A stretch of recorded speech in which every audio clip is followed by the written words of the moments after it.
Okay, so the theme for this deck is basically just to use Exxod, Master of the Guard, because surprisingly this deck has been requested quite a bit by a whole bunch of different people. And I've never really gotten around to it because I couldn't really think of a way to make a deck that revolves around defense position monsters outside of like clown control or crow control.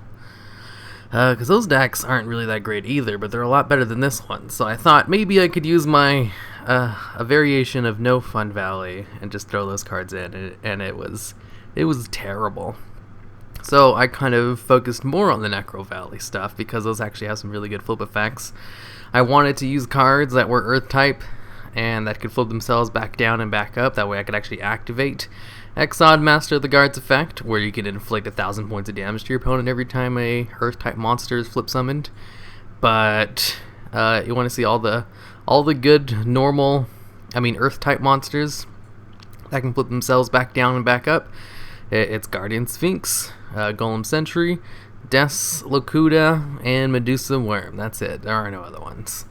Which was kind of... I thought there would be a lot more, but a whole bunch of the really good ones are like tied to specific archetypes that don't work with this deck at all.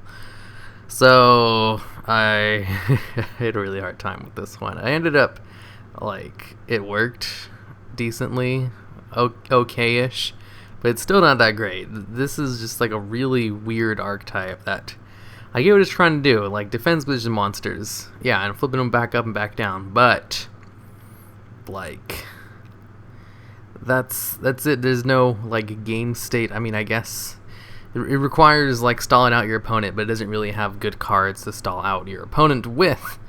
Exxod's going to be destroyed so easily, and I get that he came out around the time when monster destruction effects were kind of rare, where Fissure and Smashing Grounds were limited because they were considered too strong. Oh man, imagine if they had double Darkhold and Regeki today. They'd probably cream themselves. But yeah, so it's not very great. But luckily there's a lot of really good cards that they would have killed for back in the day. So Sturmir Force, Fire Force. This deck was totally just carried by its trap cards.